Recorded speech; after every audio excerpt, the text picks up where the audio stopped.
The Christian Girl and Her Muslim Apostate Lover. A novel by Dr. A. Ahmed. This story is narrated in 3 books. Book 3. Copyrights. All rights are reserved. No part of this book may be reproduced, stored in a retrieval system, or transmitted in any form or by any means without the prior written permission of the author, except by a reviewer who may quote brief passages in a review to be printed in a newspaper, magazine, school journal, or university article. This novel is a work of fiction, but the entire story is based on the actual life of a Muslim apostate girl in Sudan. Therefore, all names, characters, places, and incidents are either the product of the author's imagination or are used fictitiously. Any resemblance to actual persons, living or dead, events, or locales is entirely coincidental. Chapter 66. The Works of Great Minds in the World. After the trial and condemnation of the anti-Semite Arab-Palestinian Christian girl Warda Haddad, the genius and gifted Sudanese Muslim apostate girl Dr. Ibtihal emerged victorious woman out of the false accusations and the split crisis. Moreover, the Muslims' liberation movement received worldwide acceptance in the non-Muslim world after the International Criminal Court in Hague ruled in its favor. After their marriage, the 2 intimate lovers, the dissident Princess Ibtihal and the highly educated man Kamal, dedicated their time to the service of the Muslims' liberation movement. In a brief time, the movement planted branches in most of the big cities in America, Europe, Australia, South Africa, Latin America, North America, South Korea, and Japan. Dr. Kamal traveled at least once a month to a different country to plan a new branch for the Muslims' liberation movement. In the meantime, the CEO Dr. Ibtihal was advised by the board of directors to refrain from traveling out of Canada except to the United States of America. She spent most of her time authoring new books on terror and misogyny in Islam. After the verdict of the International Criminal Court, which condemned the 2 main sacred texts of Islam, the Quran and Hadiths, and called for their ban worldwide, the liberation movement gained many members and supporters. The movement began to expand rapidly in an alarming way. Many thinkers and critics anticipated that after 30 years from the day the International Criminal Court ruled in the favor of the Muslims' liberation movement, there might not be an educated person in the world who would remain a Muslim man or a Muslima woman anymore.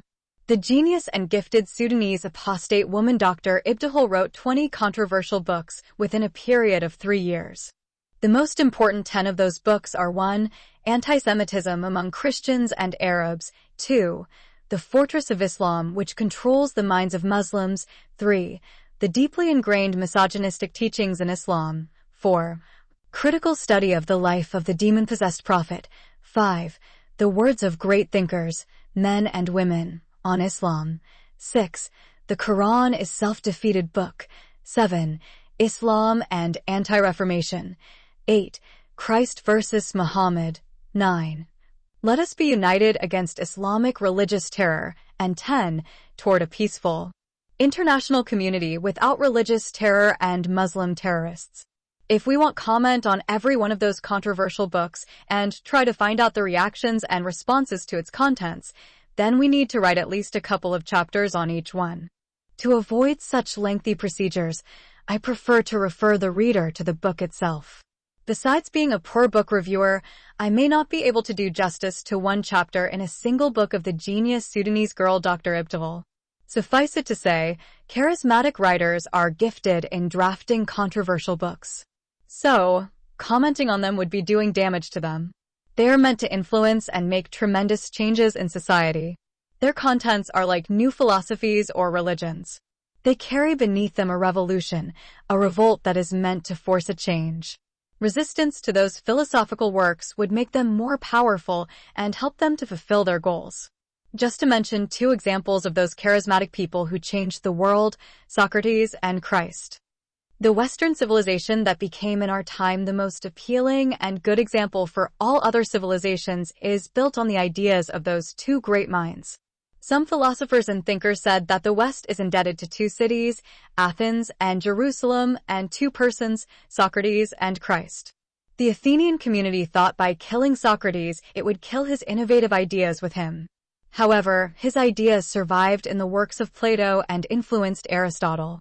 The Jewish society of the first century believed that by nailing Christ to the cross his new religion would die with him. Nevertheless, his crucifixion brought to the world the most powerful message that continues to be the leading religion throughout history. After those two great Western minds, someone arose in the desert of Arabia in the 7th century and claimed supremacy over Christ and Socrates. Some Arab people believed in him, and many more outside of Arabia were forced by the sword to follow his religion. Those who refused to forsake their religion and follow him were slaughtered, their women were raped, their children were enslaved, their properties were robbed, and their lands were occupied by those bloody, thirsty Muslim mujahideen. Therefore, that man taught dangerous satanic doctrines which no one before him or anyone after him taught. He claimed to be the messenger of God, and anyone who refused to accept his claim or forsake his religion would be put to death.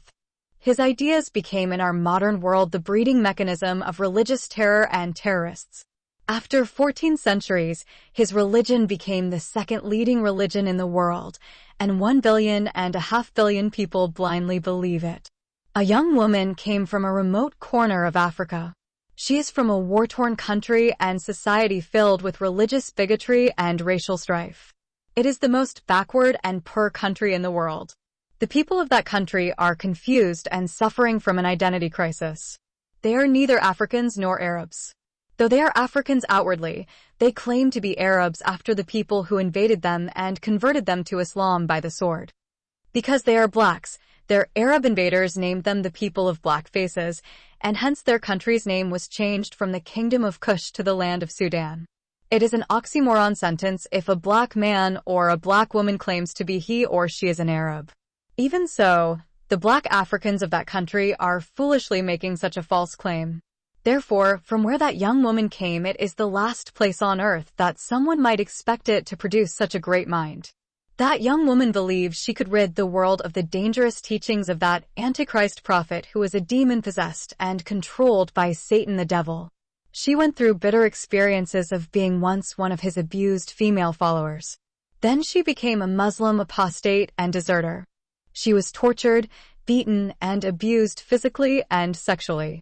She was condemned to death because she rejected him. For her noble cause, she was imprisoned in Africa, Europe, and North America. She escaped many assassination attempts. Those bitter experiences created in her an unbreakable personality. When she began to speak out about her views, she created disturbance and restlessness in the minds and hearts of many. As much as she is hated, she is loved too. That woman is the Sudanese Muslim apostate girl Ibtihal Taha Al-Amin, the female founder of the Muslims' liberation movement. Can she succeed in achieving the objectives of her liberation movement of the Muslims of the world whom she believes are hostages and victims of the dangerous and misogynistic teachings of Islam? The coming pages can answer this question. Chapter 67. The Prophet Who Wants to Kill Allah. The first secular government in Europe to apply partially the decision of the International Criminal Court regarding the suspicious and terror-inspiring religious texts of the Quran and hadiths of the alleged prophet of God Muhammad is Denmark. The country of Denmark did not place the texts of Islam on ban, but placed some restrictions on their usage and application. It restricted the Quran from being taught in public and private schools. It also forbade certain verses of the Quran, which are deemed dangerous and likely to create religious terrorists, from being used in Islamic mosques during prayers and sermons. Shortly after Denmark, the Netherlands applied the same restrictions on the Islamic sacred texts of the Quran and hadiths of the Prophet Muhammad. However, the government of the Netherlands went a step further than the government of Denmark and considered any verse in the Quran or hadith of the Prophet Muhammad that meant to condemn and insult Christians, Jews, or followers of other religions is a serious offense. Any Muslim preacher or layperson who reads in public place or writes, sells, distributes, or publishes such offensive verses or hadiths must be subjected to legal prosecution. The country of the Netherlands published an official list of those forbidden verses and hadiths. The verses and hadiths in which the Quran and the Prophet Muhammad referred to the Jews as apes and pigs, and called Christians infidels and deluded people, and cursed them are listed as high offenses in the Dutch law. The list included the infamous hadith in which Muhammad said, "I have been commanded to fight all people until they testify that there is no God but Allah, and Muhammad is the messenger of Allah. If they say it, they uphold for me their blood and wealth."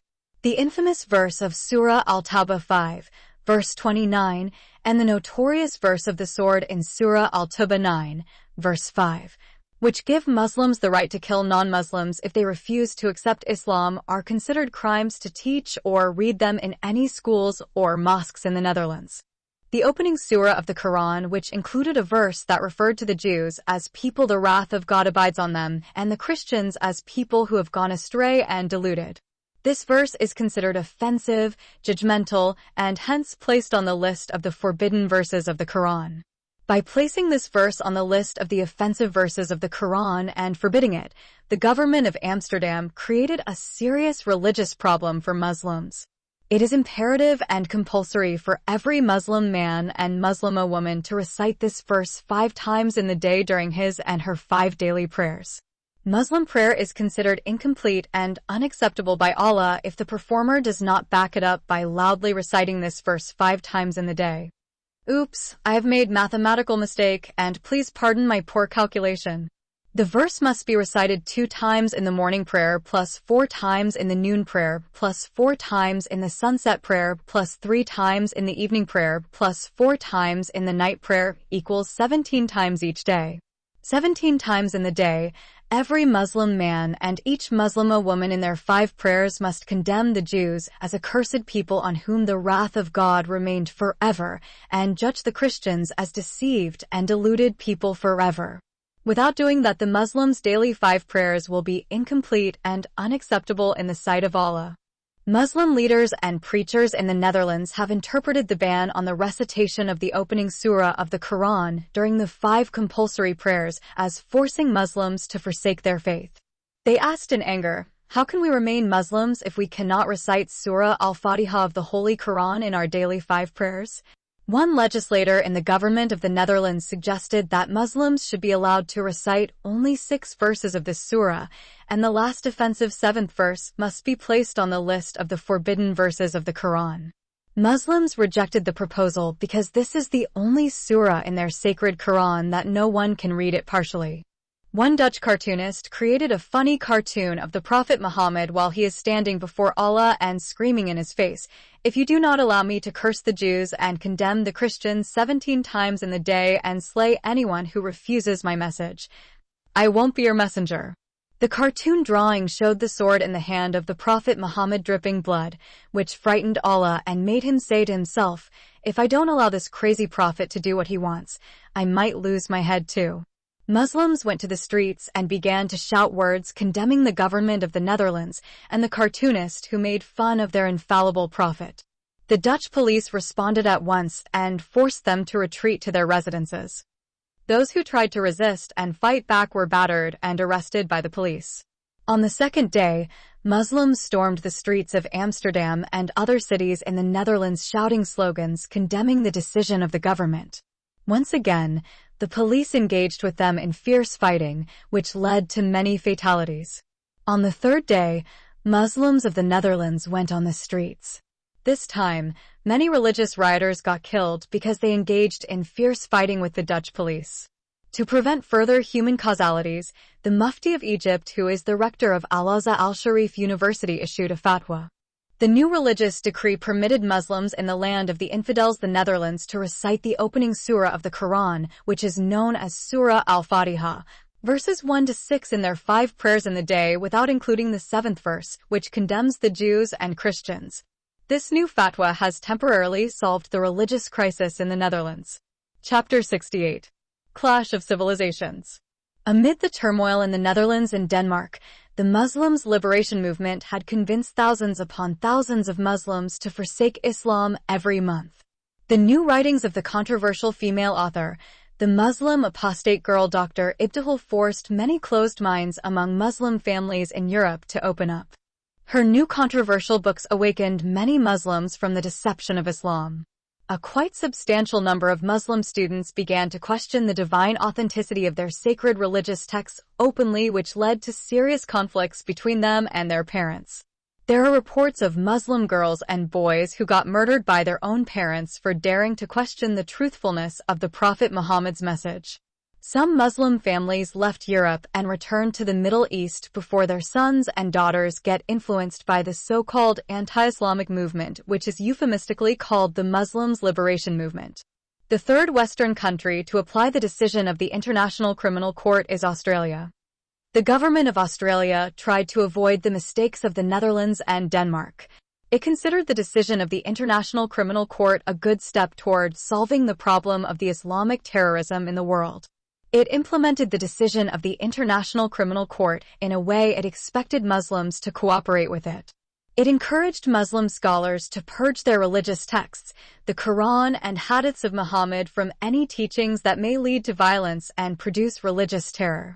Then the Australian government circulated a list of those verses and hadiths that it expected Muslims to remove from their religious texts. The government of Australia based its conclusion on an erroneous belief in the West that after the death of the Prophet Muhammad, many Arab passions and cultures crept into the Quran and his hadiths. Accordingly, the Australian government concluded that those verses and hadiths that were not originally part of the Holy Quran and the sacred hadiths of Muhammad were added to Islam after the death of its founder. They are the ones that teach terror and misogyny. One spokeswoman of the Australian government said the present Quran is carrying within it two contradictory teachings. On one side, it teaches its followers to apply a peaceful approach in spreading Islam and encouraging religious tolerance. On the other side, it forces non-Muslims to accept the religion of Muhammad by the edge of the sword. The same thing can be deduced from the teachings of the Quran and hadiths about misogyny against women and violence against non-believers. The spokeswoman concluded that the same person could not possibly teach those two contradictory messages unless that person was insane, psychopathic, or led by some demonic force. The decision of Australia and the words of the spokeswoman of the government are considered by Muslims to be the highest types of insults and blasphemies that have ever been spoken against the Holy Quran and the infallible Prophet of Islam. Muslims in Australia reacted violently and went into the streets shouting condemnation of the government's decision. They demanded that the spokeswoman of the government must apologize to the Muslim community and resign her position. Some Muslim imams of mosques and other Islamic religious leaders called upon Muslims to boycott the government and refrain from going to work. Most Muslims obeyed the call of their religious leaders, boycotted the government, and stopped going to work. The Australian government refused to bend to the pressures and demands of the Muslim community. Therefore, the decision of Muslims created serious social and economical problems. Muslim families wanted to be transferred to the social system and be paid welfare benefits. The government of Australia refused to pay any welfare benefits to Muslim families because they stopped going to work for reasons that do not qualify them to receive social assistance. There are already thousands of Muslims in the welfare system.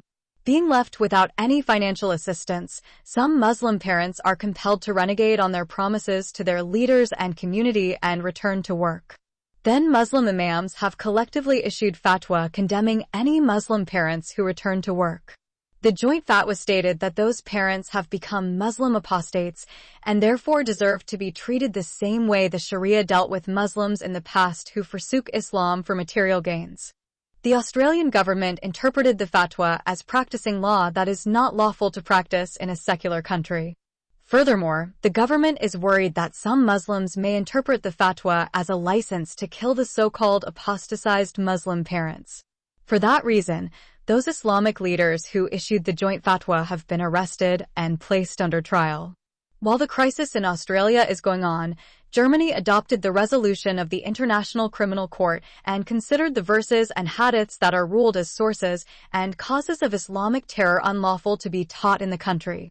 But Germany did not issue any list of forbidden verses and hadiths. It recommended that all Muslim imams, leaders, and teachers should refer to the report of the International Criminal Court, which included all those hostile verses and hadiths. After what happened in the Netherlands, Denmark, and Australia, the Muslims of Germany decided to deal with the issue tactfully. Their imams and leaders requested the government of Germany to engage with them in religious debate. The government refused to accept or encourage any religious debate on legal issues. When diplomacy could not make the government reconsider its decision, Muslims began to fill the streets of Germany and protest the decision of the government. The German police decided not to stop Muslim protesters if they are expressing their protest peacefully. Consequently, in Germany, only a few arrests took place due to some individuals' misbehaviors during the protest. Those individuals had been apprehended either for teasing Muslim women or pickpocketing. Spain is the first Western country to apply the resolution of the International Criminal Court in its totality. The government of Madrid considered those religious texts of the Quran and Hadiths not suitable for any kind of teaching. History and practice proved that those Islamic texts carry within them dangerous and defective doctrines, and teaching them can encourage oppression of women, hatred toward non-Muslims, religious terror, and crippling the minds of their followers. The history of Spain is a strong testimony of the bloody invasions when Muslim mujahideen under the notorious Muslim leader Tariq ibn Ziyad forced by their swords and spears their religion on the Christian Spaniards. Fortunately, the two kings, Ferdinand and Isabella, were able to rid Spain of Islamic dominion through the Reconquista of the Iberian Peninsula and kicked the Muslim Moors out of it. For those reasons, the government of Spain issued a decree forbidding any mosque, school, institute, or university, whether it is religious or secular, to teach in private or public the two condemned Islamic texts. However, the government permitted the followers of Islam to use specific and selective verses of the Quran in their prayers. The government threatened to shut down any Islamic or Arabic school that included the teaching of those forbidden texts in its curriculum. The decision of Spain made Muslim leaders of Al-Azhar al-Sharif University in Egypt believe that there is an international conspiracy against Islam. Therefore, they called for a general meeting in Cairo city and invited representatives from all Muslim countries to come and decide how to respond to the ICC decision, which came due to the instigation of the Muslim apostate woman who is the founder of the anti-Islamic movement, which began in Canada and spread like coronavirus in Europe and started poisoning the minds of people in the Western countries. Before the meeting takes place, France, Sweden, Norway, Poland, Hungary, Austria, Bulgaria, Belgium, Japan, and South Africa have adopted the resolution of the International Criminal Court. The decisions of those countries caused bloody clashes between Muslim protesters and the police authorities in those non-Muslim lands. By then, it became clear to all non-Muslim countries that the sources and causes of the Islamic religious terror are the violent and hostile teachings in the main texts of the Quran and Hadiths of the Prophet Muhammad. The law of the Islamic Taqiyya could not work anymore. The International Islamic Meeting in Cairo led some zealot and fanatical religious scholars and leaders and presidents to make some emotional and hasty decisions.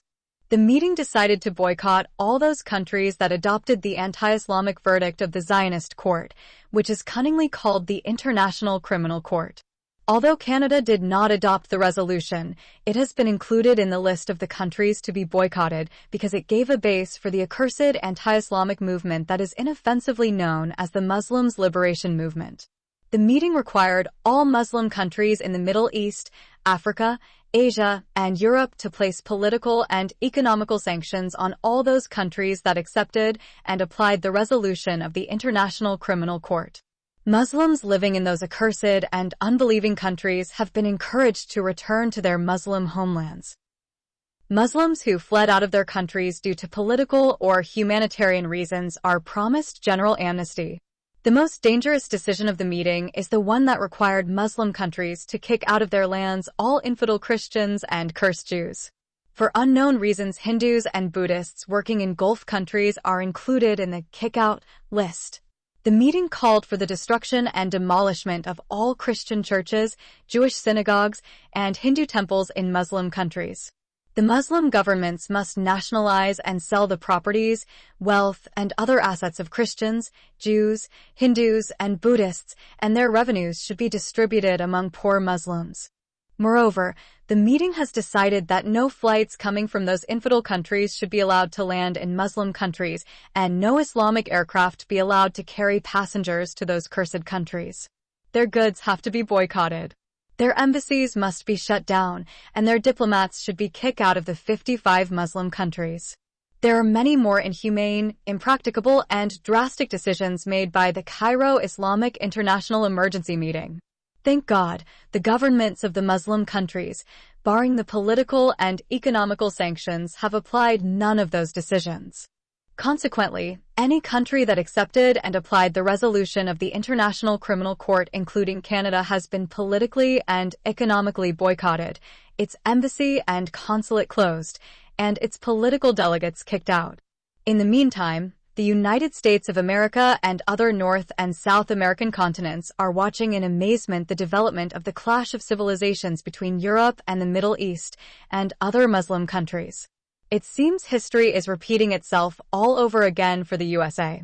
In the Second World War, America adopted a non-interfering policy when the European countries were engaged in bloody war and the Asian and African countries were forcibly dragged into it. Can that policy work today after the world became one globe? During this tough time, the senators of the White House are pressing hard on the American government to decide which side to follow.